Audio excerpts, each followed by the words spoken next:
I will ask the Honorable Minister of Education to grace us with prayers. Let us pray. Almighty God, from whom all wisdom and power are derived, we beseech thee so to direct and prosper the deliberations of the Legislative Assembly now assembled, that all things may be ordered upon the best and surest foundations for the glory of thy name and for the safety, honor, and welfare of the people of these islands. Bless our sovereign lady, Queen Elizabeth II, Philip, Duke of Edinburgh, Charles, Prince of Wales, and all the royal family.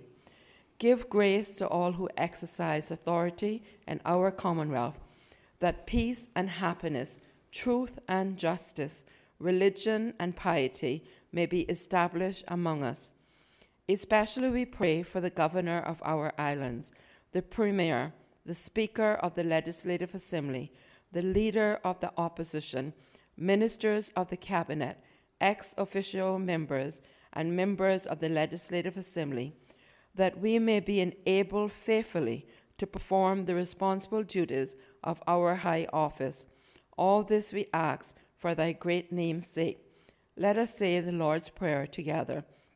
Our Father, who art in heaven, hallowed be thy name. Thy kingdom come, thy will be done on earth as it is in heaven. Give us this day our daily bread, and forgive us our trespasses, as we forgive those who trespass against us. Lead us not into temptation, but deliver us from evil. For thine is the kingdom, the power, and the glory, forever and ever. Amen. The Lord bless us and keep us. The Lord make his face shine upon us and be gracious unto us. The Lord lift up the light of his countenance upon us and give us peace now and always. Amen. Please be seated.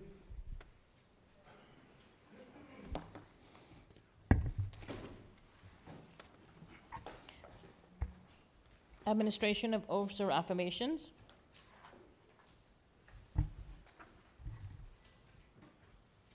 None. Reading by the Honourable Speaker of messages and announcements.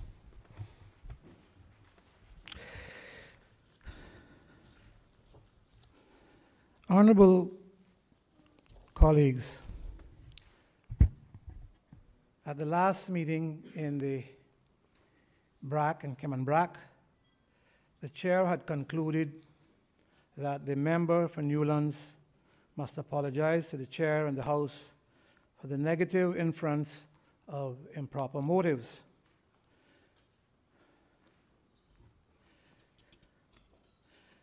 The background is that the member, some of his colleagues, has persisted in trying to make out that the process of the cruise ship piers is solid, as they claim that I am in business with China Harbor. There is no truth to that, and there are letters to substantiate what I am saying. I will read into the record of this Honourable House a letter from China Harbor Engineering Company Limited, America's division, which they wrote to the Deputy Premier. China Harbor Engineering Company Limited, Cayman Islands local representative, China Harbor Engineering Company Limited. The Honorable Deputy Premier is being requested to kindly allow China Harbor Engineering Company Limited, CHEC, to address a most important matter of which we recently became aware. Specifically, it is our understanding that there is a mistaken belief or report that the Honorable Dr. McKeever Bush, OBE, JP, Speaker of the Legislative Assembly of the Cayman Islands, represents or otherwise acts on behalf of CHEC in the Cayman Islands and presumably one or more other countries. It is said further that the Honorable Dr. McKeever Bush reportedly has a consultancy arrangement with China Sinopharm Pharmaceutical Company Limited, Sinopharm, in Belize, and by extension, a relationship with CHEC. CHEC is uncertain of the source or sources of the above-mentioned assertions or reports, but can categorically advise that the Honorable Dr. McKeever Bush, OBE, JP, or any member of the government, political directorate, or public service of the Cayman Islands does not represent, act on behalf of, or otherwise serves the interests of Czech in any manner whatsoever, whether in the Cayman Islands or any other jurisdiction. The Honorable Deputy Premier is also being advised that Sinopharm is not an affiliate or related company to Czech, and Czech has no interest or role in the operations of Sinopharm in Belize or any other country or territory. All business interests of Czech in Belize is undertaken by our regional representative to Belize, Mr. Wenning Wang. Please allow Czech to also use this opportunity to reaffirm our commitment to pursue a transparent and open relationship with the government and people of the Cayman Islands, guided by good governance and acceptable ethical considerations. This, in fact, is a mandatory obligation that Czech must adhere to in its operations and course of dealings worldwide. It is our sincere hope that the Honorable Deputy Premier, on behalf of the Government of the Cayman Islands, will accept the foregoing and dismissal of the stated assertions as we look forward to a long and mutually beneficial relationship with the government and people of the Cayman Islands. Be assured of our highest regards. Yours sincerely, Dr. Zimin, Regional Vice President, China Harbor Engineering Company Limited, Americas Division. And I will table that letter for honorable members' perusal, if so needed. So, the member from Newlands knew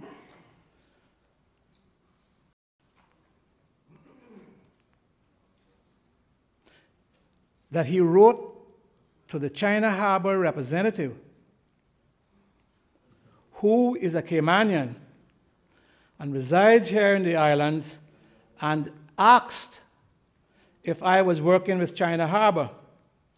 And he was told in writing by the representative, no, he was the representative for China Harbor, meaning the person he wrote to.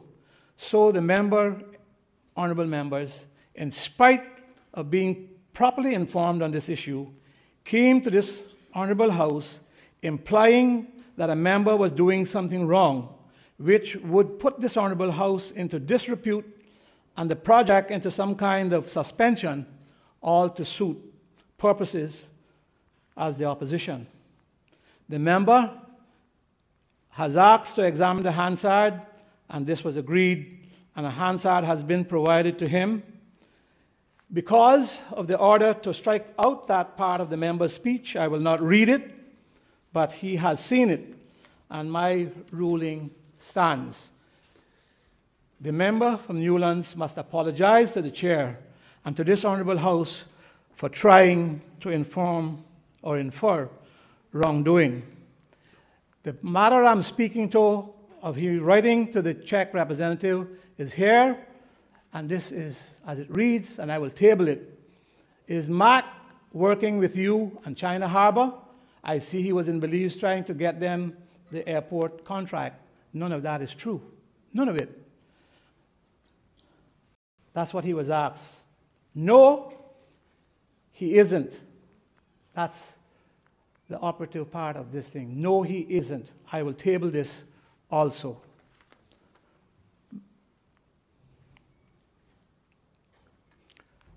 Sergeant at Arms, I'd like to lay that on the table of this honorable house.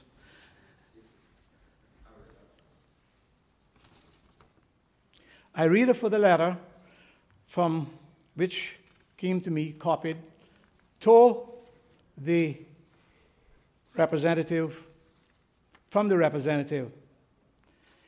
Dear Deputy Premier Moses Colonel, it has come to my attention that the opposition has accused Czech of possible collusion with Mr. McKeever Bush, which is absolutely ridiculous and without merit or benefit to anyone. If the member, the leader of the opposition, has something to say while I'm speaking, he should consult me. this matter, which is absolutely ridiculous and without merit or benefit to anyone. This brief statement from me as the sole representative of CHEC in the Cayman Islands is to confirm that CHEC nor any of its affiliates have absolutely no business association with Mr. McKeever Bush whatsoever. A letter is being forwarded by me from CHEC's legal department in Beijing via Dr. Hu under separate cover accordingly. In addition, the opposition, specifically Al Suku, has contacted me on occasions asking me if I know anything about the port. I have always responded that I do not know anything. Mr. Suku specifically asked me on August the 3rd, 2018, if Mr. McKeever Bush was working with me and CHEC. I responded, no, he isn't. Therefore, prior to the opposition and or Mr. Al Suku accusing Mr. Bush of working with CHEC in Friday's Legislative Assembly in the BRAC, he was advised by me as CHEC's communication manager that CHEC has no affiliation with Mr. McKeever Bush. I am sending a screenshot of that conversation, which took place on Messenger, as proof thereof for your consideration via separate cover, as I couldn't attach it in its large format. Therefore, Mr. Suku was advised that Mr. Bush has no affiliation with CHEC. Sincerely, Scott Henderson. And I laid it on the table of this honorable House. The member has one recourse, according to the rules. The member asks to see the Hansards. The Hansards is there. If members, all members know that the matter was struck from the records, but the Hansard does exist. And while the entire conversation or the entire debate cannot be put back into the record, that part has to be read. And this is Mr. Albert H. Suku, deputy leader of the opposition, member for Newlands. I am hearing rumors all over the place. The public is hearing rumors all over the place. I have seen documents being circulated, allegations being made involving a member of this honorable House. The public is seeing this as well. So just like we would have concerns, the public has concerns and wants answers. That's what the member said. The member has no alternative and no other recourse but to apologize to the chair and to apologize to the honorable House. There are no other considerations here this morning. He asked to see the record stands. The member must apologize. If he has a written apology, I would like to see it beforehand. If not, he does have this opportunity at this time. But bear in mind, honorable member, there's not going to be no debate. We went through that. We came to this point so that you could peruse the Hansards. You have now to apologize to the chair and to the honorable House for imputing improper motives. I should say,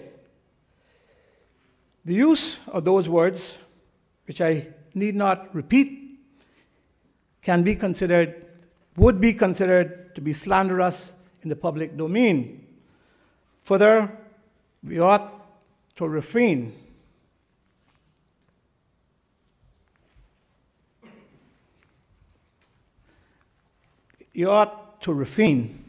from mischaracterization of the truth. If we are ignorant of the facts and uttering comments which falsely implicate members, there is none of that. If this was strictly in the public domain, as others did on the radio, which I will have to deal with, both from this chair and as a legal matter if I chose to. But the member knew. As Speaker, I only circulated when I say lay on the table so that it becomes a public document and circulated to honorable members. Members can have copies of it.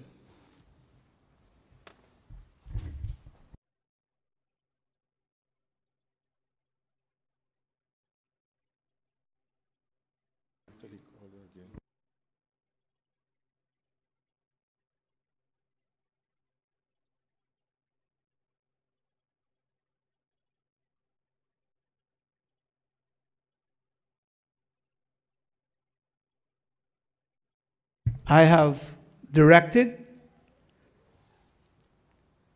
and requested and called on the member from Newlands to apologize to this chair, to the presiding officer, and to this honorable House.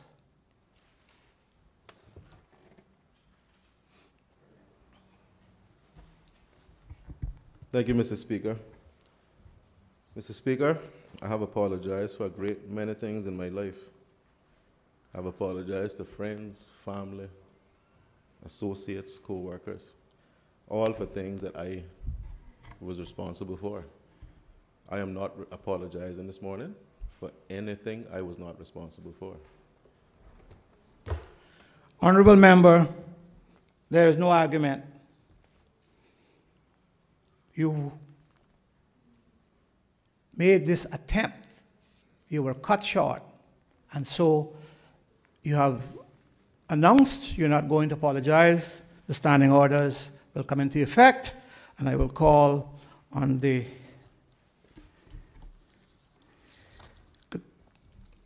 leader of the government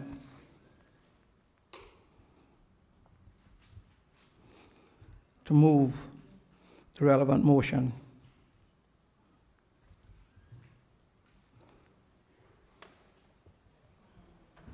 Mr. Speaker, if I could have a moment to consult and to make sure I'm following the right course here. Honorable Premier will have those amendments. The House will remain in session.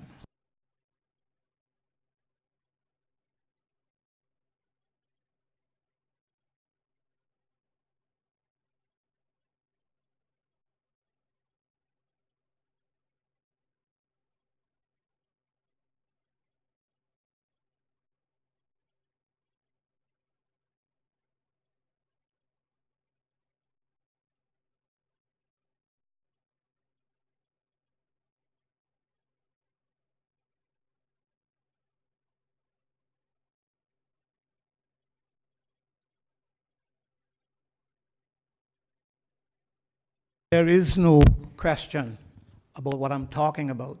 There is no question that I have directed, that I have called upon him, named him by name. The member has refused.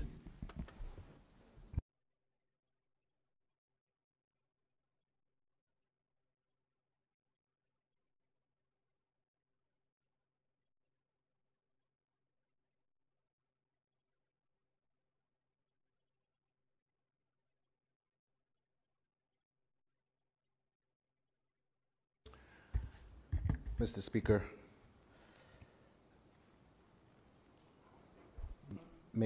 Premier. May I direct your attention, sir, to Standing Order 41, and in particular, the provisions of Standing Order 41, Suborder 4.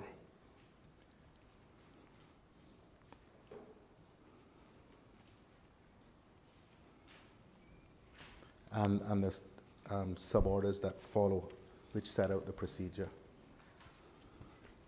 But before I or any other member can be asked to move the motion.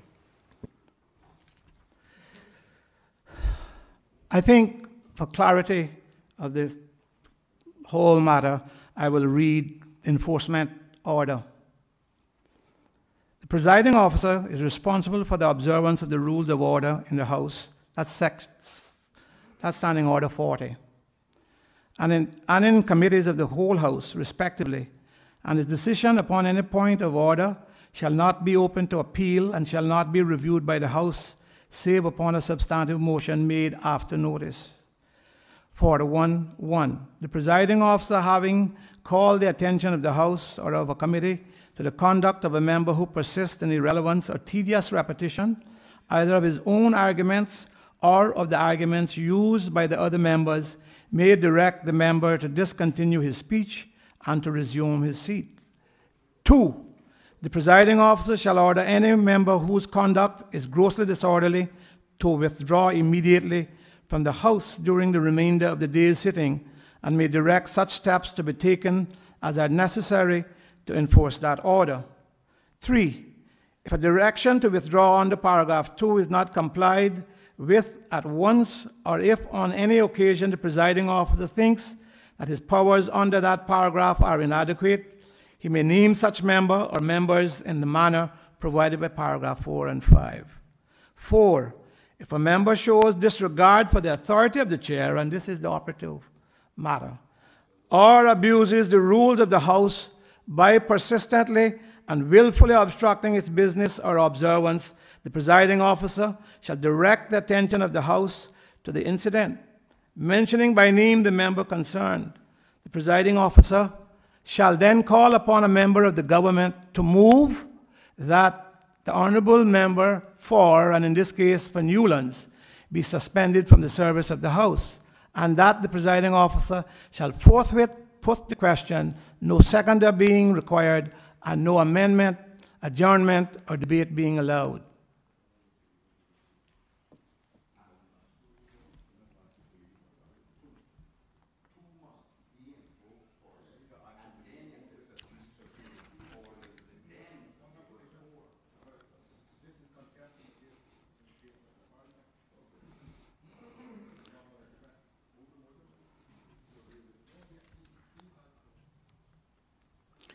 And so, honorable members, I think for clarity again, the member has shown the disregard that the standing order speaks to, refuses to apologize.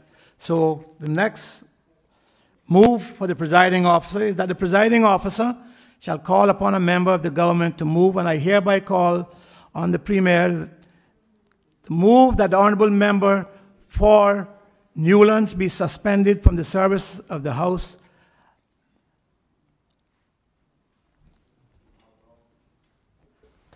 forever. Thank you, Mr. Speaker.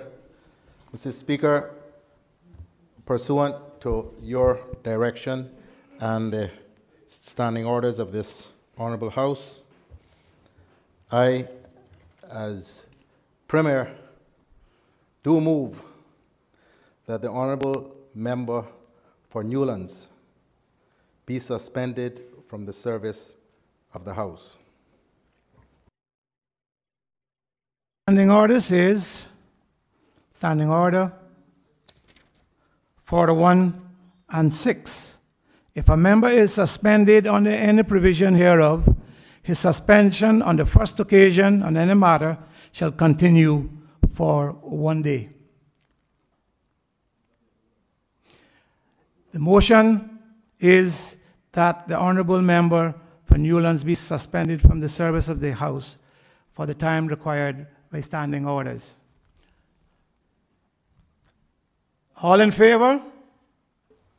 Aye. Those against? No. The ayes have it. Mr. Speaker, can I have a division, please? Honourable Alden McLaughlin. Aye. Honourable Moses Kirkconnell. Honourable Juliana Connolly.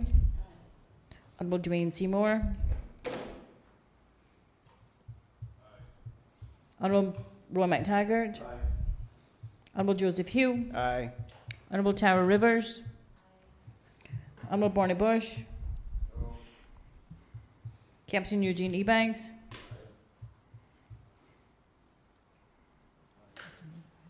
Ms. Barbara Connolly.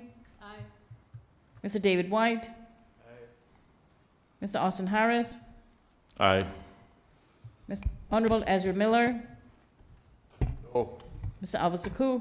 No. Mr. Kenneth Bryan. Mr. Anthony Eden. My mic not working. No. No. Mr. Christopher Saunders. No. Mr. Arden McLean. No.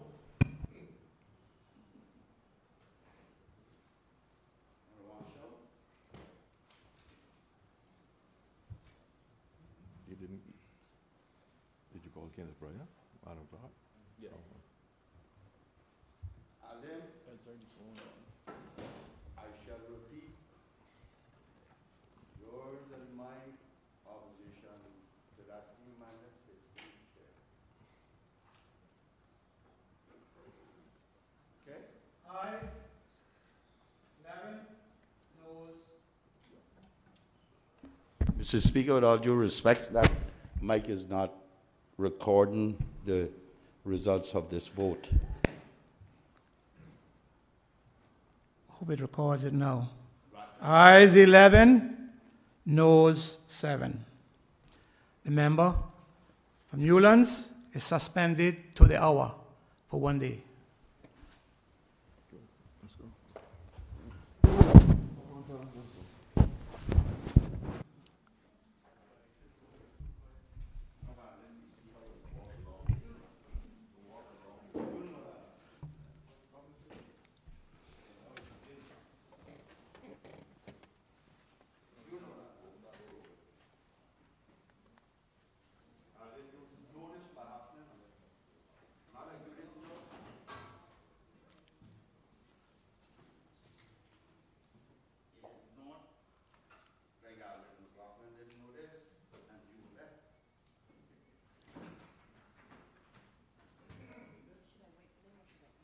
Proceed.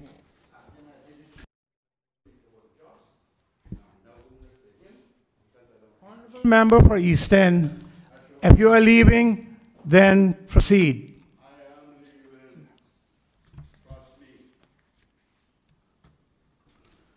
Presentation of petitions. None. Presentation of papers and of reports. Office of the Director of Public Prosecution, Annual Report 2016-2017, to be laid on the table by the Honourable Attorney General, ex officio member responsible for the Portfolio Legal Affairs. The Honourable Attorney General. Thank you, Mr. Speaker. Mr. Speaker, I beg the leave of this House to lay on the table the report of the Office of the Director of Public Prosecutions, the annual report for the period 2016. Honourable Attorney General, just a minute. Honourable members, a member has been suspended and the opposition has chosen to walk out. The rules are that the member suspended cannot remain within the precincts of this Legislative Assembly, and there should be no noise and disruption by those members who have walked out. If so, then we will have to rule on that matter as well. Sorry, Honourable AG.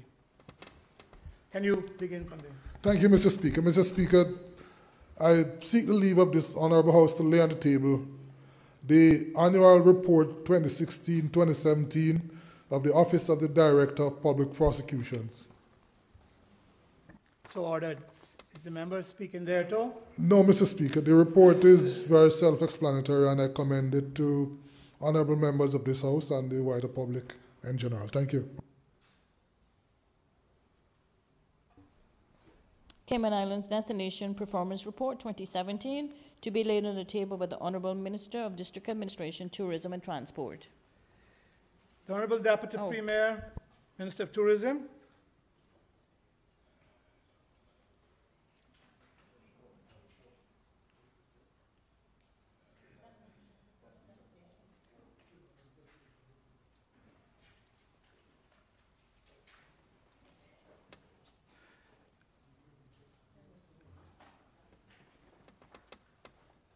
Thank you, Mr. Speaker. Mr. Speaker, I beg to lay on the table of this Honourable House the Cayman Island Destination Report. So ordered. Take it as it has been laid. Does the Honourable Premier wish to speak there too?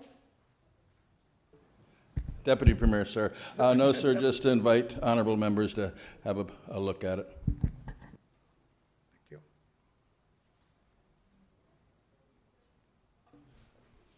Cayman Islands Government Plan and Estimates 2016-2017, supplementary for the financial period 1st of July 2016 to the 31st of December 2017, to be laid on the table by the Honourable Minister of Finance and Economic Development.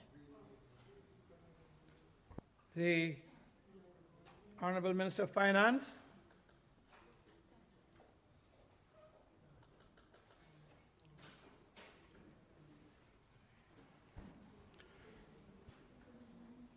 The Honourable Minister of Finance. Thank you, Mr. Speaker, and good morning. Good morning, colleagues. Mr. Speaker, I beg to lay on the table of this Honourable House the supplementary plan and estimates for the Government of the Cayman Islands for the 18-month financial period ended the 31st of December 2017. So ordered. Does the Honourable Member Minister wish to speak thereto? Very briefly, Mr. Speaker, thank you. Mr. Speaker, in accordance with Standing Order 67-1, the supplementary plan and estimates document that has just been tabled stand referred to the Finance Committee. As the estimates will be considered in Finance Committee at the conclusion of the second reading of the associated supplementary appropriation bill that is to be dealt with further on in the agenda order paper for today, I wish to make brief remarks with respect to the tabled document. Mr. Speaker, the supplementary plan and estimates document that has just been tabled is structured in the following way. Section A of the document shows in respect of the specific appropriations being changed the following information: the amount of the original approved appropriation for a particular budget item; 2, the amount of the supplementary appropriation proposed for the particular budget item; and 3, the revised appropriation amount for the particular budget item. Section B of the document contains the proposed changes to the appropriation law for the 18-month financial period that ended 31st of December 2017, and that law was approved by the Legislative Assembly in June of 2016.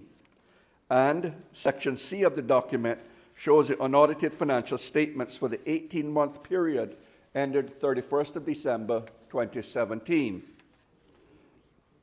Mr. Speaker, honourable members should use the supplementary plan and estimates as a document that provides more information to each of the items in the schedule to the supplementary appropriation bill for the 2016-17 financial period. That bill appears further down on the order paper. I thank you, Mr. Speaker.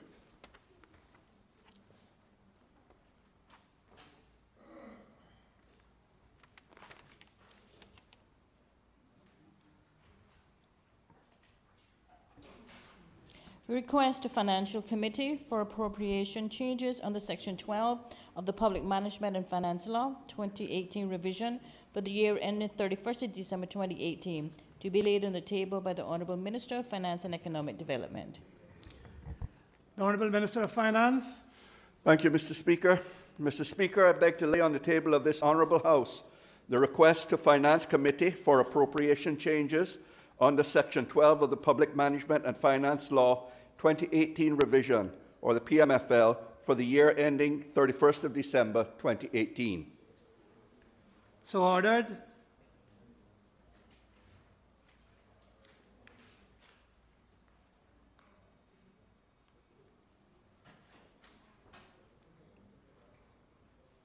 Is the member speaking thereto? Thank you, Mr. Speaker. In accordance with Standing Order 67-1, the request for appropriation changes document that has just been tabled stands referred to the Finance Committee. As the request will be considered in Finance Committee, I wish only to make brief remarks with respect to the document that I have tabled.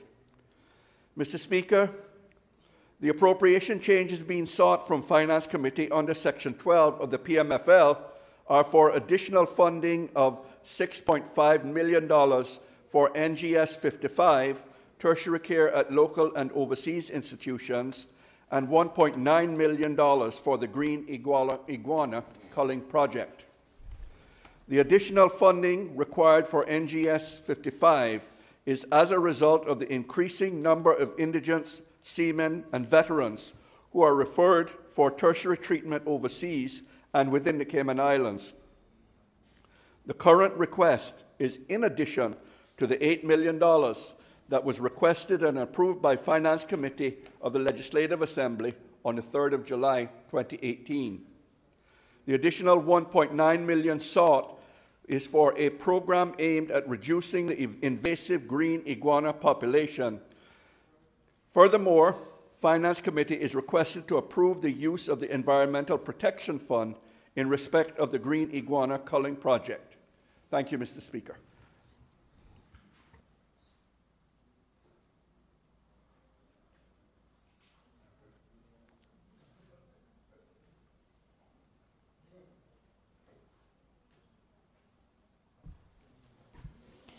Questions to honourable ministers and members of the cabinet.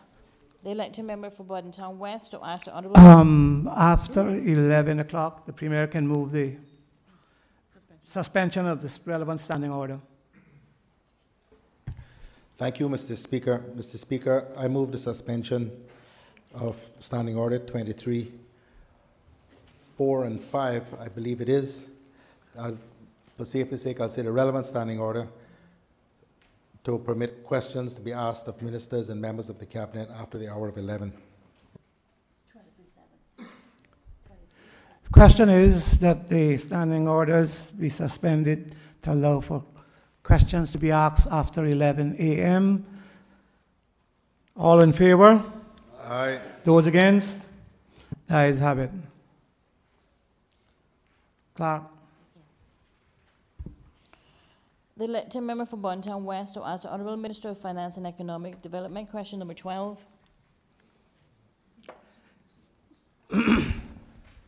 Mr. Speaker, the elected member for Borden Town West has chosen to walk out of this chamber and is not here to ask the question.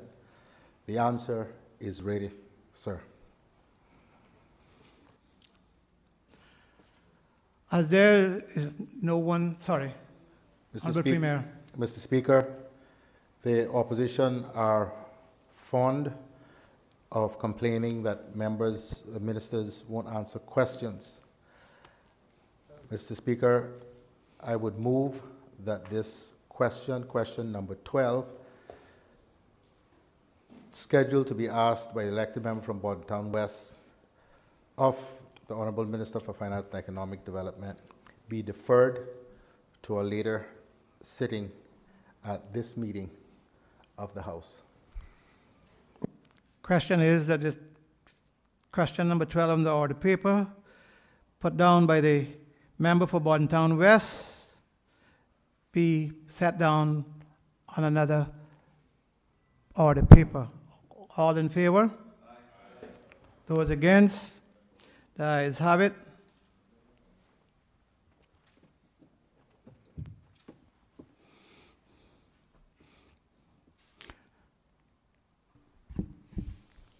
The elected member for Newlands to ask the Honourable Minister of District Administration, Tourism and Transport. Question number 13.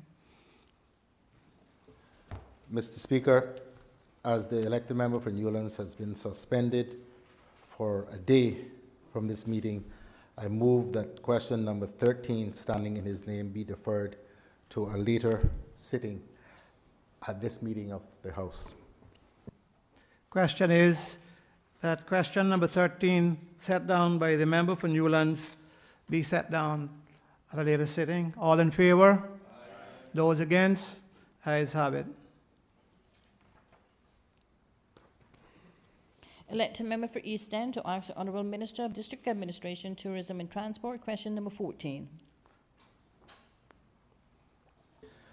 Mr. Speaker, as the elected member for East End has chosen to absent himself from this sitting of this meeting of the House, he's not here to ask the question. And I move that question number 14, standing in his name, be deferred to a later sitting at this meeting of the House. Question is that question number 14 set down from by the member for East End be set down for another sitting. All in favor? Aye. Those against? The ayes have it. The elected member for Borden Town West to ask the Honourable Minister of District Administration, Tourism and Transport. Question number 15. Honourable Premier. Mr. Speaker, as the elected member for Borden Town West has chosen to absent himself from this sitting of their Honourable House, I move that question number 15, standing in his name, be deferred to a later sitting at this meeting. Question is that question number 15, set down by the member for Borden Town West, be set down on the order paper for another sitting. All in favor? Those against? The ayes have it. The elected member for Georgetown Central to ask the Honourable Minister of District Administration, Tourism and Transport. Question number 16. Honourable Premier.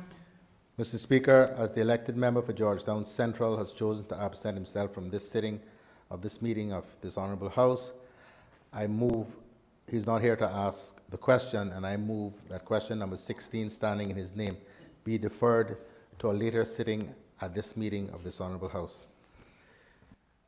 The question is that question number 16, asked by the member for Georgetown Central, be set down for a later sitting. All in favor? Aye. Those against? The ayes have it. Statements by Honourable Ministers and members of the Cabinet. Just for the sake of clarity, to say that all those questions will be set down for another agenda, another sitting.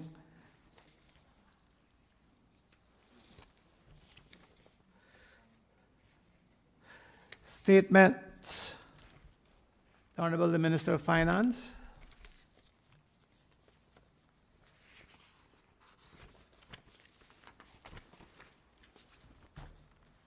Thank you, Mr. Speaker. Just wondering if I might find the podium. Sarge. I'll proceed, Mr. Speaker.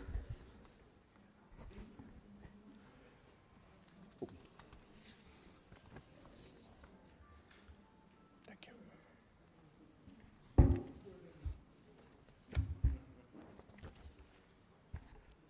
Thank you, Mr. Speaker.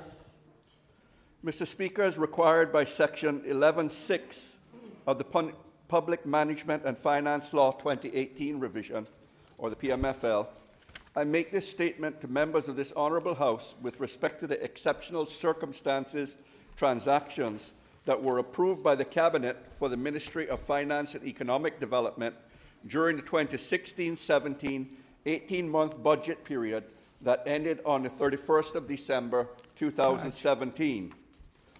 Such transactions were approved pursuant to Section 11(5) of the PMFL. Mr. Speaker, this statement provides details of the aforementioned transactions. $26,950 towards the National Community Enhancement Project. During the 2016-17 financial period, Cabinet approved an additional $374,744 to cover the costs of the 2017 National Community Enhancement Project, or NICE. As you know, Mr. Speaker, the project is geared towards providing opportunities for the unemployed to work for up to 2 weeks before Christmas and 1 week after the Christmas period by enhancing the physical environment for the benefit of the community. The government did not incur any overall additional costs for this exceptional circumstance, as ministries were able to identify and transfer savings from their 2016-17 budgets towards the cost of the project. The Ministry of Finance contributed $26,950 from the appropriation caption FED1, Policy Advice and Ministerial Services. $134,250 for acting allowances and overtime for Economics and Statistics Office staff. Mr. Speaker, during the 2016-17 financial period, the Cabinet approved $134,250 in additional funding to cover acting allowances and overtime for staff in the Economics and Statistics Office. The additional funding was approved for the appropriation captioned FED11, Monitoring and Reporting on the Economy.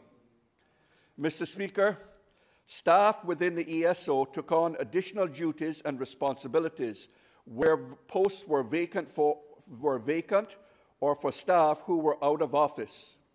Further, overtime costs were incurred due to the extra time staff took to prepare and review the 2017 pre-election economic and financial update and the 2018 and 2019 strategic policy statement.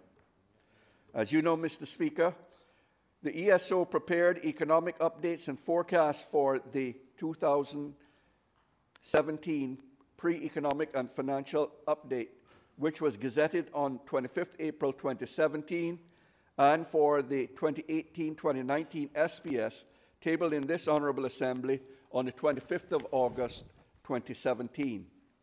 The Government did not incur any overall additional costs for the exceptional circumstance transaction, as the Ministry of Finance was able to identify and transfer $134,250 in savings from appropriation captioned FED4, Preparation and Publication of Statistical Reports.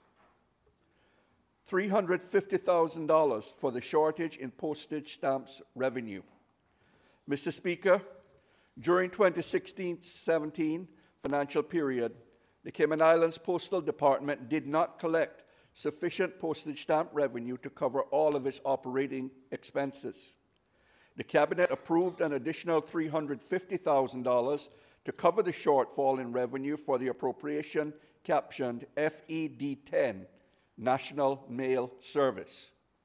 The Government did not incur any additional costs for this exceptional circumstance transaction, as the Ministry of Finance was able to identify and transfer $350,000 in savings from the appropriation captioned FED5, Financial Reporting and Management Services. $125,000 for settlement loans. Mr. Speaker, during the 2016-17 financial period, there was an increase in the number of settlement loans processed by the Ministry of Finance, and the Cabinet approved an additional $125,000 in funding for the appropriation caption LM11, settlement loans. Pursuant to Schedule 1, Section 10A4 of the Personnel Regulations 2017 revision, core government employees who are recruited from overseas are entitled to a settlement loan that is equivalent to 1 month's salary. Most of the settlement loans are awarded to newly recruited police officers and teachers from overseas. The settlement loans are interest-free and are repayable over a 6-month period by way of a salary deduction. By the end of the 16-17 financial period, the Ministry of Finance had approved 145 settlement loans valued at $628,318. The Ministry of Finance was able to identify and transfer $125,000 in savings from the appropriation captioned FED5, Financial Reporting and Management Services. Mr. Speaker, the total reduction to the appropriation caption of FED5, Financial Reporting and Management Services, is therefore $475,000, consisting of the $350,000 and $125,000 that has just been detailed. $110,000 for health insurance premiums for seamen and veterans. Mr. Speaker, during the 2016-17 financial period, Cabinet approved $110,000 in additional funding to cover the health insurance premiums for seamen and veterans for the appropriation caption CIN1, Health Insurance for Seamen and Veterans for Primary and Secondary Health Care. Mr. Speaker, as you know, the Ministry of Finance is responsible for maintaining the database of seamen and veterans who are eligible for health insurance pursuant to Section 5.4 of the Health Insurance Law 2013 revision. The Ministry of Finance prepared its 2016-17 budget on the basis that a compliance and eligibility exercise would have been conducted early in the 2016-17 financial period, with the expectation that the exercise would have resulted in the early removal of ineligible members from the database. Mr. Speaker, it is important to mention that prior to the removal of the ineligible members, the Ministry of Finance consulted with the Cayman Islands Seafarers Association, the Veterans and Seamen Society of Cayman Brac and Little Cayman, and the Cayman Islands Veterans Association to ensure that the individuals removed were not current members of the associations and that they no longer resided in the Cayman Islands. The compliance and eligibility exercise, however, did not commence until late in the financial period, thus resulting in the late removal of the ineligible seamen and veterans. As a result of the late commencement of the exercise and the late removal of the ineligible members, Cabinet approved an additional $110,000 to cover the insufficient health insurance premiums for the 18-month period ended the 31st of December 2017. The government did not incur any overall additional costs for this exceptional circumstances transaction, as the Ministry of Finance was able to identify and transfer $110,000 in savings from the appropriation captioned OE86 compensation. $1,016,251 for the annual premiums for the Caribbean Catastrophe Risk Insurance Fund. Mr. Speaker, during the 2016-17 financial period, the annual premium for the Caribbean Catastrophe Risk Insurance Facility doubled from US $500,000 to US $1 million per annum, resulting in the Cabinet having to approve an additional $510,000 to cover the 2016 premium and an additional $506,251 to cover the 2017 premium. Mr. Speaker, the CCRIF, or Caribbean Catastrophe Risk Insurance Facility, was created as a result of a request from the Caribbean Community, or CARICOM, and the Conference of Heads of Governments to the World Bank immediately following the passage of Hurricane Ivan in 2004 through the Caribbean. The primary objective of the CCRIF is to provide member governments with a cash payout within 14 days of a covered major natural catastrophe, thereby providing a country with the financial means to respond quickly in order to ease the social and economic hardships experienced after such disasters. The CCRIF is an important part of the government's natural catastrophe risk management strategy, as it offers quick access to a pool of funds to deal with the aftermath of a hurricane or an earthquake or other insured disasters. The government has purchased CCRIF coverage since May 2007. Based on the current coverage level, and if CCRIF coverage was in existence at the time, the Cayman Islands government would have received estimated payouts of about $16.4 million US for Hurricane Gilbert in 1988 and $37.5 million US for Hurricane Ivan in 2004 and US $950,000 for Hurricane Paloma in 2008. Mr. Speaker, the Ministry of Finance was able to identify sufficient savings within the 2016 budget only to cover the 2017 additional premium cost of $506,251. Savings of $506,251 were transferred from the appropriation captioned FED7, Detection, Interdiction, and Prosecution of Customs Offenses. $7.1 million as an equity investment to Cineco. During 2016-17, Cabinet approved an equity investment of $7.1 million to the Cayman Islands National Insurance Company to cover the prescribed capital requirements, or PCR. As a Class A insurer, Cineco is required by the Insurance, Capital and Solvency Class A Insurers Regulations 2012 and by the Cayman Islands Monetary Authority to maintain a PCR in order to meet its insurance business commitments and adequately manage its risks. During the 2016-17 financial period, Cineco fell below the PCR by $7.1 million.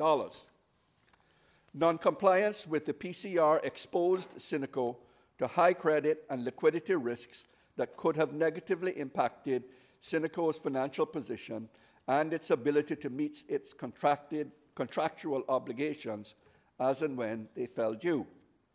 Also, there was a possibility that CIMA would have ceased the operations of Cineco due to the non-compliance with the insurance regulations and the PCR. It goes without saying, Mr. Speaker, that the closure of Cineco would have been detrimental to the country, as they provide health insurance coverage to over 15,000 members. That includes civil servants and their dependents, pensioners, seafarers, veterans, and residents that have low income and those that have impaired health. Ministry of Finance was unable to identify sufficient savings within its budget to offset the equity investment, which was approved via the appropriation captioned EI-50, Cayman Islands National Insurance Company. Next, $225,534 for the new enhanced customs tariff support system. Mr. Speaker, during 2016-17 financial period, the Cabinet approved $225,534 in additional funding to cover the costs for the new enhanced customs tariff support system, which was implemented by the Customs Department on the 1st of November 2017. The additional funding was approved for the appropriation captioned EI-70, Ministry of Finance and Economic Development. The previous system, the Total Revenue Integrated Processing System, or TRIPS, was an incomplete and non-compliant system that caused equipment and system failures, service interruptions, and data integrity issues. Also, when Deloitte conducted an IT audit on the government's computer systems, it found that TRIPS was not secure and presented serious IT network security issues for the government and for users or importers. Government's Computer Services Department developed the new enhanced customs tariff support system, ensuring that it was compliant, modern, and robust. Mr. Speaker, the Ministry of Finance was unable to identify sufficient savings within its budget to offset the cost of the new system. $9,957,000 for the early repayment of debt. During the 2016-17 financial period, Cabinet approved $9,957,000 in equity investments to enable Cayman Airways, the Cayman Islands Development Bank, the Health Services Authority, and the Turtle Farm, or now the Turtle Center, to make additional debt principal repayments. Section 14 of the Public Management and Finance Law allows the government to make additional and voluntary debt principal repayments without causing an increase to the debt service ratio. The advantage of making additional debt principal repayments is that the overall debt position of the entire public sector, the debt service and net debt ratios decrease. Mr. Speaker, the equity investments were made to the following appropriations captioned EI-1, Cayman Airways, for $1 million, EI-4, Cayman Islands Development Bank, for $6,280,000, EI-29, Health Services Authority, for $1,265,000, and EI-49, Cayman Turtle Farm, 1983 Limited, for $1,412,000.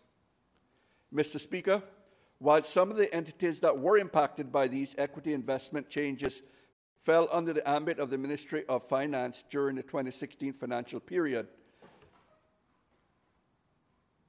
I have included such details within this statement because it was the former Minister for Finance that spearheaded this early repayment of public debt initiative under the previous government. In conclusion, Mr. Speaker, the aforementioned exceptional circumstance transactions that were approved by the Cabinet for the Ministry of Finance and Economic Development during the 2016-17 financial period did not cause any non-compliance with the principal of principles of responsible financial management and public management and finance law. Thank you, Mr. Speaker. I have received several statements by the Honorable Premier.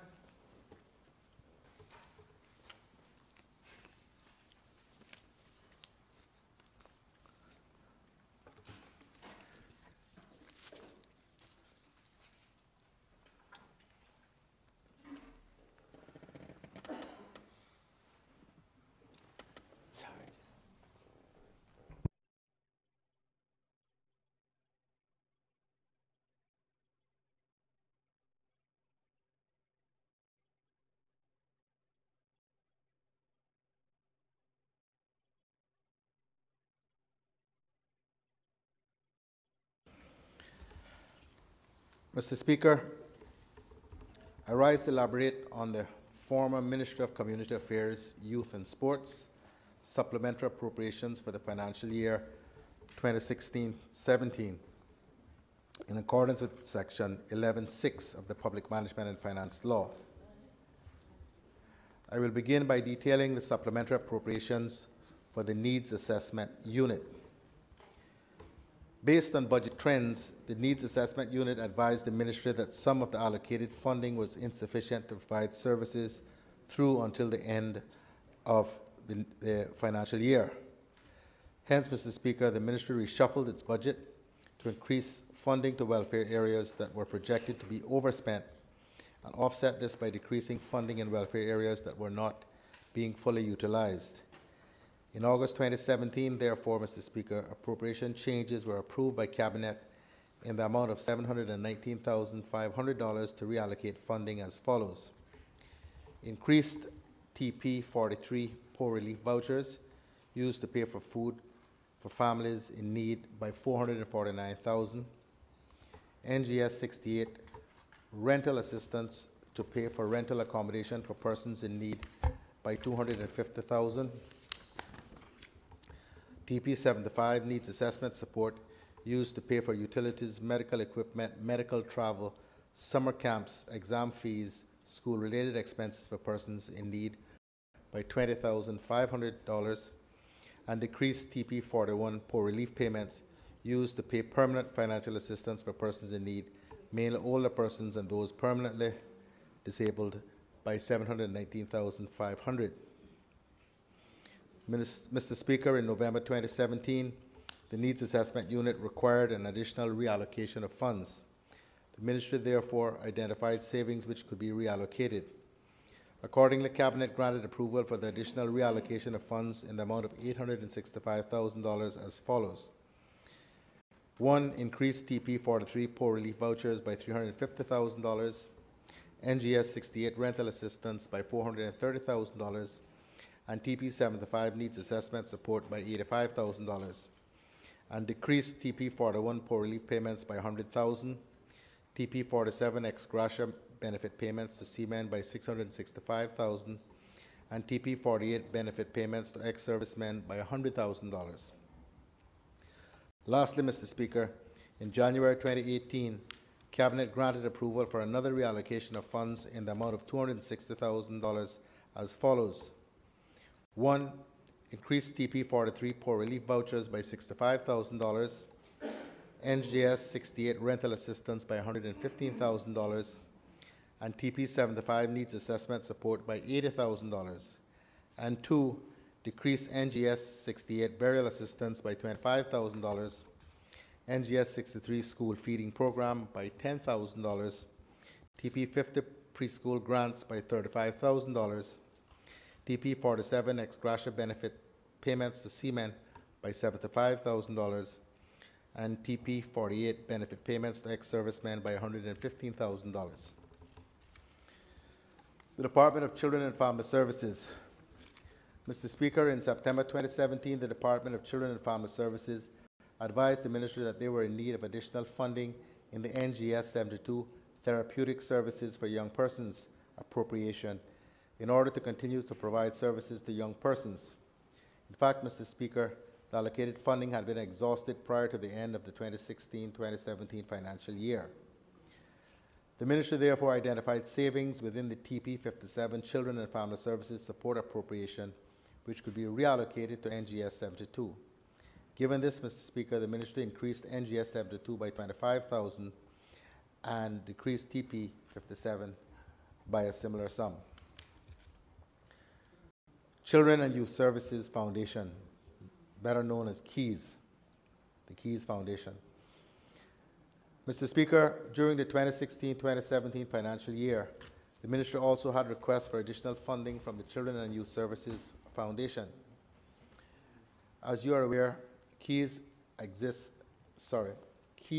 assists the government in meeting its legal obligations under the Children Law and the Youth Justice Law for children placed on court orders. In the 2016-2017 financial year, KEYS was operating at the same funding levels from the 2014-2015 financial year, where there were only two facilities, the Francis Borden Children's Home and Bonaventure Boys Home, with a staff complement of 25. Since the 2014-2015 financial year, Mr. Speaker, KEYS expanded its services in order to meet client needs and obligations under the Children Law.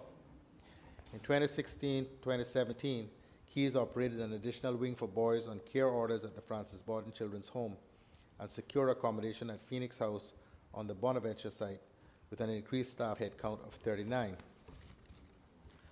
This resulted in an average monthly operating deficit of approximately $50,000, which did not allow a stable position for KEYS to meet its financial obligations. Furthermore, Mr. Speaker, the numbers of residents continued to increase, and KEYS was reporting both sites being at 95% occupancy. The facilities therefore were operating at near capacity, and without additional funding would not have been able to deliver an acceptable level of service to the residents. The allocated funding was found to be insufficient to carry KEYS through to the end of the 2016-2017 financial year. In August 2017, the Ministry identified savings of $350,000 within the EI 54 Equity Investment Appropriation, which was in turn reallocated to KEYS, K2 or CAY2 Children and Youth Services KEYS Foundation. Mr. Speaker, the savings in EI 54 Equity Investments was a result of an unforeseen delay in the timeline of a budgeted capital project to expand Bonaventure's Boys Home. In October 2017, KEYS advised that they were still in need of additional funding to be able to sustain operations. The Ministry therefore identified savings once again within the EI 54 Equity Investment Appropriation due to the aforementioned delay of a capital project. Cabinet therefore granted the reallocation of $1.4 million from EI 54 to EI 41, Children and Youth Services KEYS Foundation, to cover operational losses. The Hope Foundation. In November 2016, the Hope Foundation advised the Ministry that they were in need of funding to carry out their programs. Hope for Today Foundation is a non-governmental organization which provides support to recovering addicts and alcoholics in their transition from treatment to community life through a halfway house in West Bay. It is funded through fundraising activities and donations. The Ministry requested appropriation changes to the 2016-2017 budget in the amount of a $10,000 reallocation from TP 72, Other Youth and Sports Programs, to TP 49, Youth Programs and Other Non-Governmental Organizations. The Bridge Foundation. In February 2017, the chairman of the Bridge Foundation approached the governor and deputy governor requesting the secondment of Mr. Dean Miller, counselor at Caribbean Haven Residential Center, to the Bridge Foundation for a 6-month period. The former program manager with the Bridge Foundation is in ill health and is not in a position to continue to oversee the services provided to the halfway houses under their remit. In order for the facility not to have shut down its halfway houses, the Bridge Foundation requested government lend support and technical assistance through the secondment of Mr. Miller, who is currently employed as a counselor at the Caribbean Haven Residential Center. The Ministry requested appropriation changes to the 2016-2017 budget in the amount of a $50,000 reallocation from TP 48 benefits payments to ex-servicemen to HCA 30 counseling support services.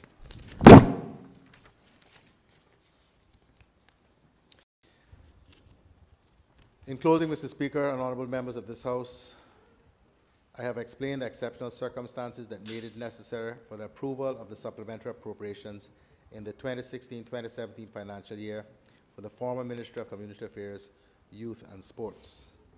I thank you for your indulgence as the Ministry works to support its agencies in continuing to provide essential human and social services to the people of these islands.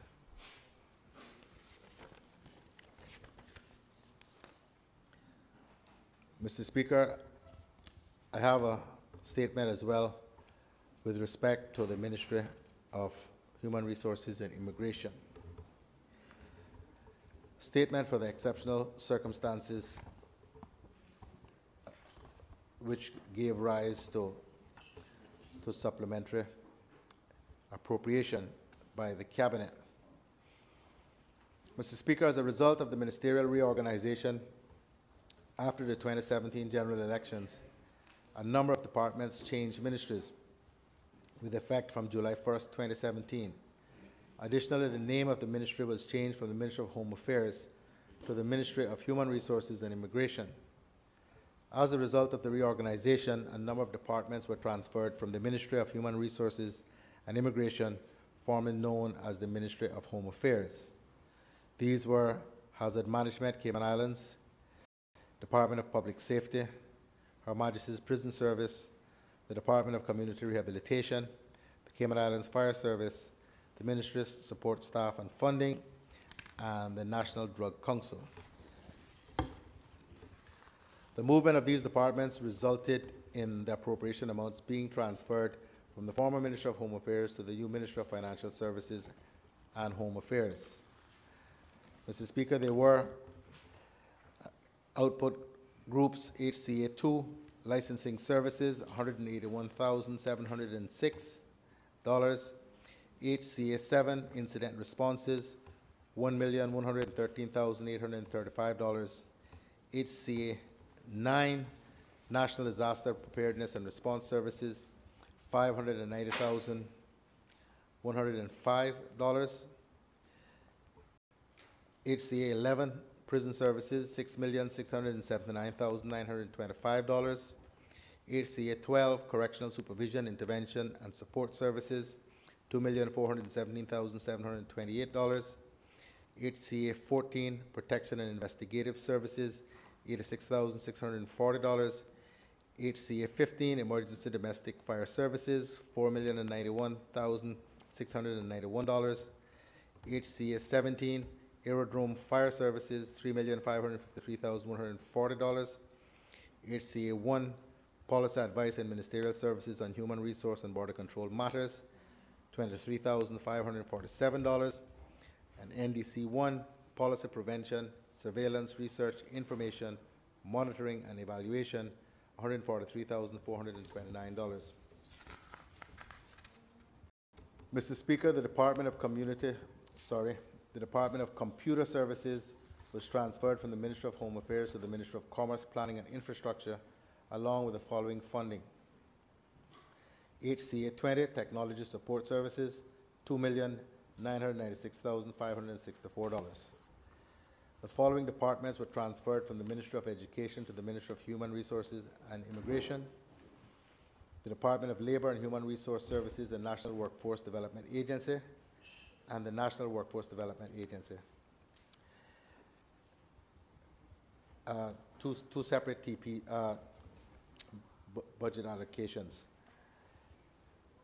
This resulted in the following remaining appropriations being transferred to the Ministry of Human Resources and Immigration: HCA 6, Human Resource Services, $1,907,788, and a transfer payment, TP 56, Employment Initiatives, $1,288,340.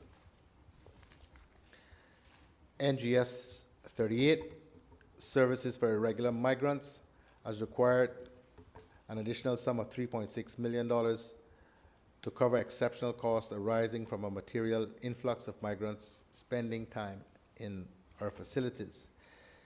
HCA 14, Protection and Investigative Services. In the wake of an incident involving the tragic deaths of a number of persons who were lost at sea, the Cayman Islands government commissioned an assessment of the local search and rescue capabilities. The assessment report outlined a number of key insights and recommendations. The top two priorities, which were costed at $600,000 and funding was allocated to complete the following two initiatives: the Joint Marine Unit vessels, which were in a state of repair or out of service. The offshore vessel capability needed to be addressed as a top priority. And it was also determined as a priority that the Cayman Islands Fire Service presented an opportunity to manage capability gaps in relation to inshore SAR response. As such, leveraging the fire service to support inshore marine rescue capability was an initiative. TP 56, emergency relief payments. This increase in funding in the amount of $50,000 was required to recover the cost of additional demands for poor relief for persons who were granted asylum. These provisions are similar to the NAU poor relief funding and are disbursed to refugees until they become self-sufficient. And finally, Mr. Speaker, OE 115, Regional Security Initiatives.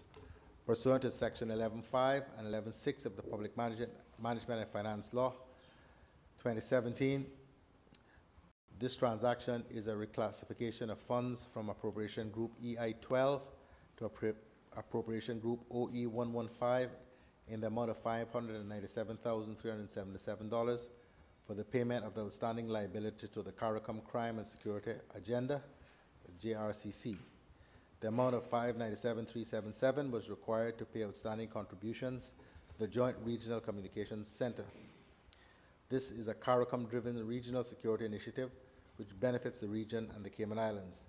The JRCC provides passenger checks and issues alerts on passengers who require additional screening, which is a vital part of the operation of the Advanced Passenger Information Processing Systems. I thank you, Mr. Speaker. Thank you. I have a statement from the Deputy Premier, the Minister of Tourism. Thank you, Mr. Speaker. Mr. Speaker, I rise to make a statement for the Ministry of District Administration, Tourism, and Transport in accordance with Section 11.6 of the Public Management and Finance Law. Mr. Speaker, in relation to the Section 11.5 appropriations during the 2016-17 fiscal year, the budget changes I will speak to occurred after the 2017 national election.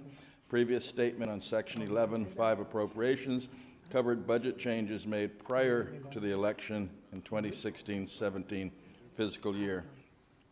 Mr. Speaker, TP 67, Sports and Cultural Tourism Programs Assistance, was increased by $180,000 in order to fund the Cayman Brac Island-wide Cleanup Program and fund ongoing cultural tourism programs. This increase was funded by a $180,000 decrease in EA 125 Cayman Brac Emergency Shelter.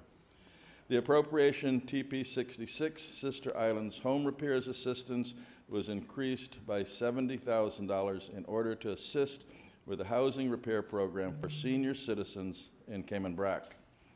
This increase was funded by a decrease in the same amount in EA 125 Cayman Brac Emergency Shelter. Mr. Speaker, the appropriation EA 60 Cayman Brac Bluff Playfield was increased by $250,000 through a transfer of $250,000 from EA 125 Cayman Brac Emergency Shelter in order to assist with variations encountered on the site during the work for the 25-meter competitive swimming pool. The line item EA 55 Cayman Brac and Little Cayman Roads increased by $100,000 in order to assist with the ongoing paving works for secondary roads and road repairs for the Water Authority pipeline installation. Mr. Speaker, this increase of funds was funded by a decrease in the same amount of EA 125 Cayman Brac Emergency Shelter. The appropriation NGS 26 Miss Cayman Committee was increased by $50,000 in order to fund Miss Cayman Committee ongoing expenses and to fund expenses for Miss Cayman Islands to attend the Miss Universe pageant in November of 2017.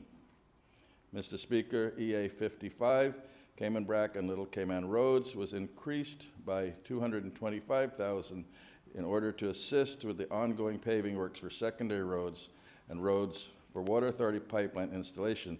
This increase was funded by a decrease of $225,000 from EA 125. The line item EI1, Cayman Airways Limited, was increased by $2,500,000 in order to decrease the outstanding debt. This increase was funded by a decrease by the same amount in EI 12, Ministry of Education, Youth, Sports, and Agriculture and Lands. Thank you, Mr. Speaker.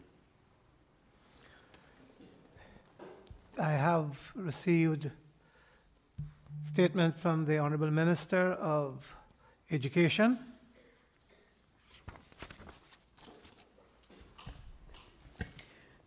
Thank you, Mr. Speaker.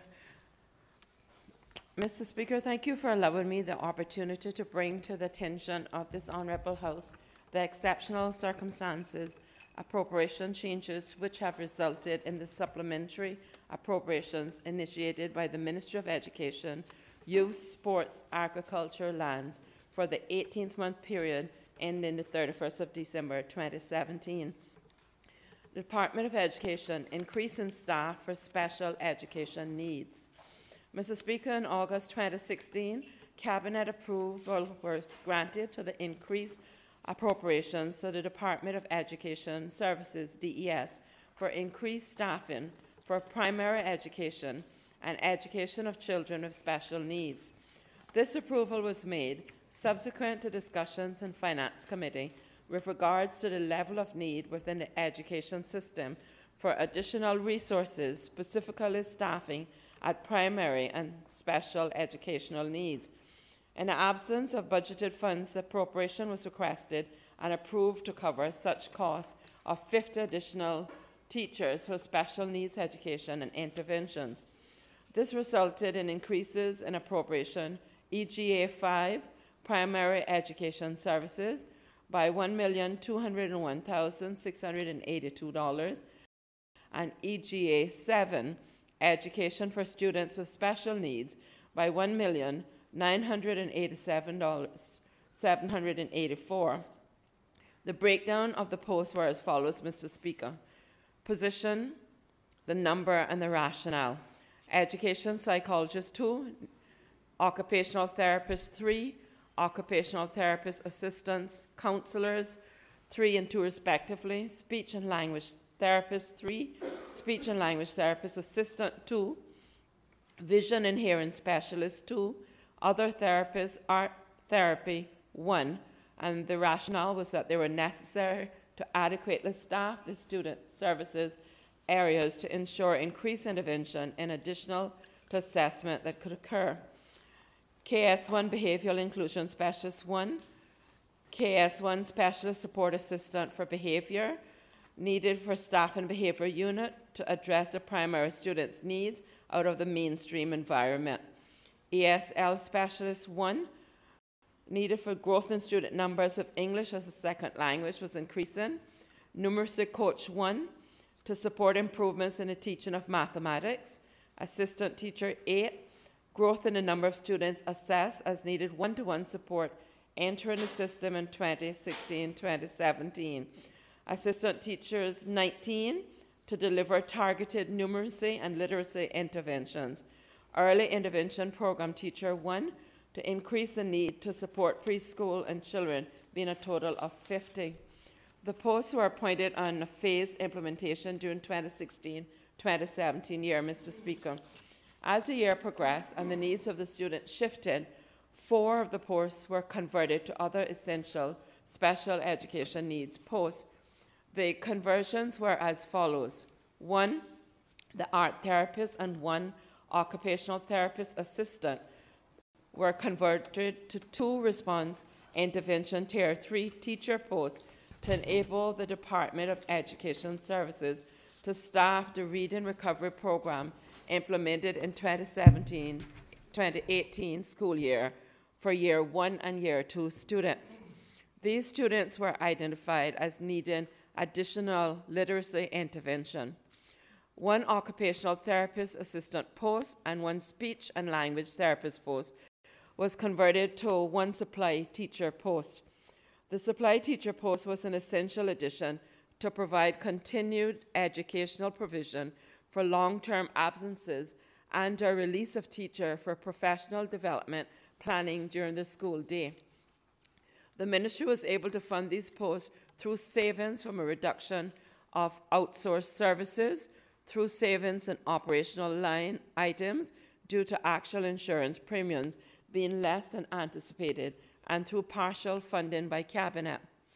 The internal savings, Mr. Speaker, resulted in decreases in appropriations, EGA1, policy advice, governance, and ministerial support services by $533,000, EGA6, secondary educational services by $979,825, and EGA10, education evaluation and support by $400,000. Education Council and scholarships increase. Mr. Speaker, in August of 2016, the Ministry requested an increase in appropriation TP30, local overseas scholarships and bursaries by $2,036,620, as there was an increase in scholarship applications and grants for students who required alternative special educational provision, either locally or overseas. Mr. Speaker, the Ministry saw an increase in a number of complex special education needs, which often included severe mental health and behavioral issues. These were cases in which the resources in our government schools, including therapy and other special education needs services, had been exhausted.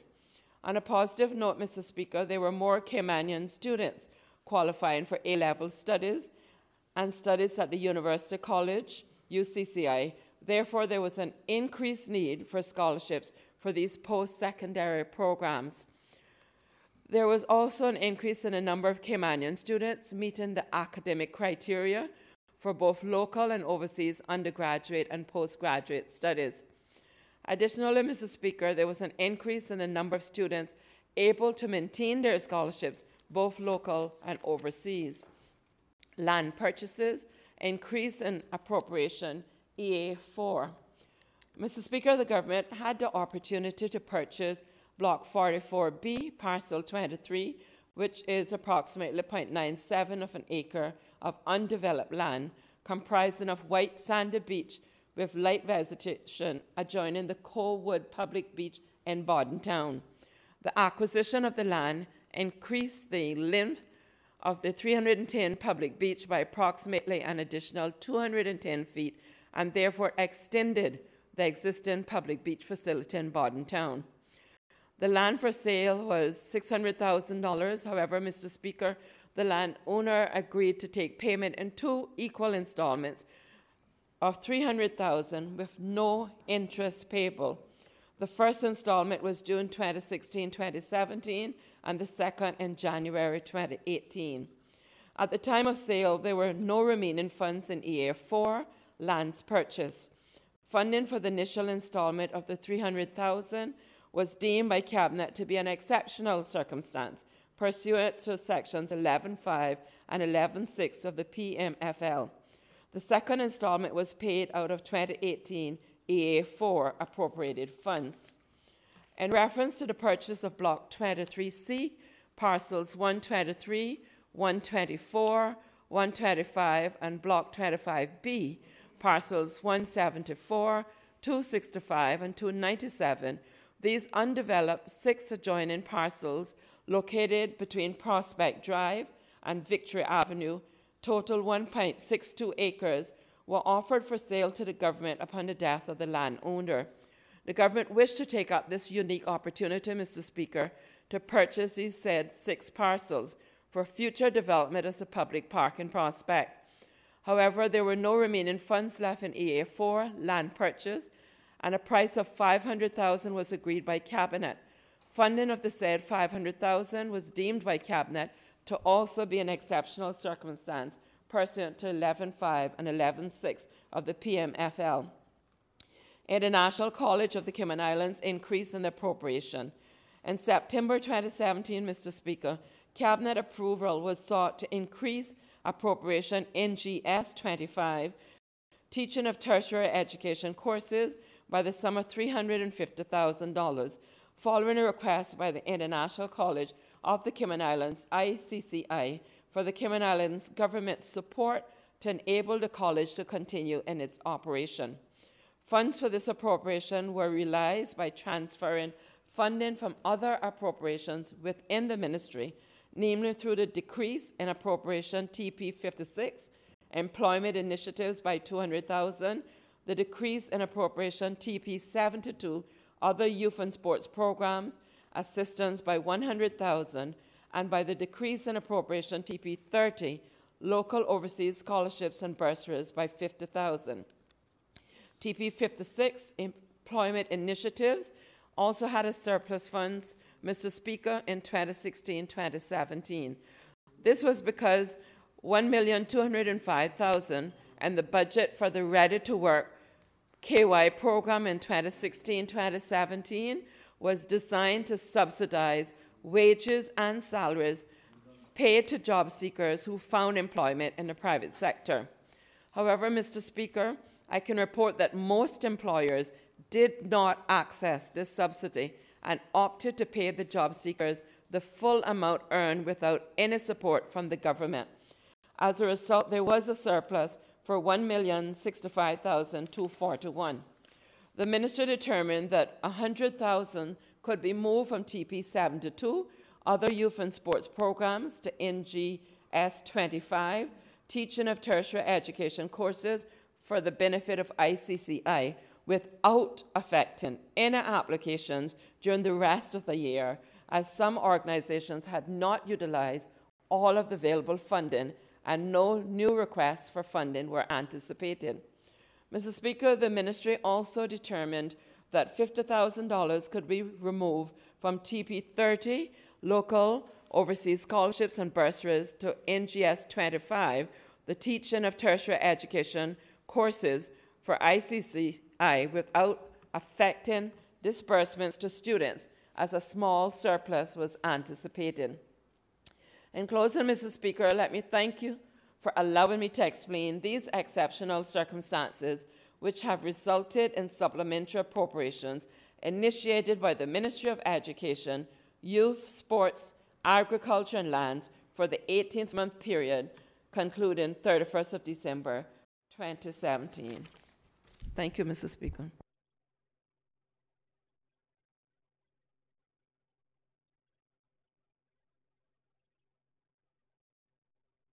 Have statements from the Ministry, Minister of Health.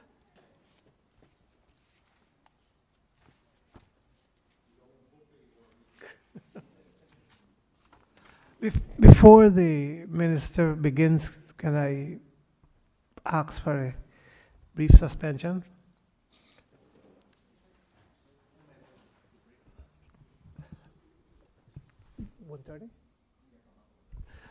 Okay, what we'll do, we'll take the lunch suspension and come back at 1:30.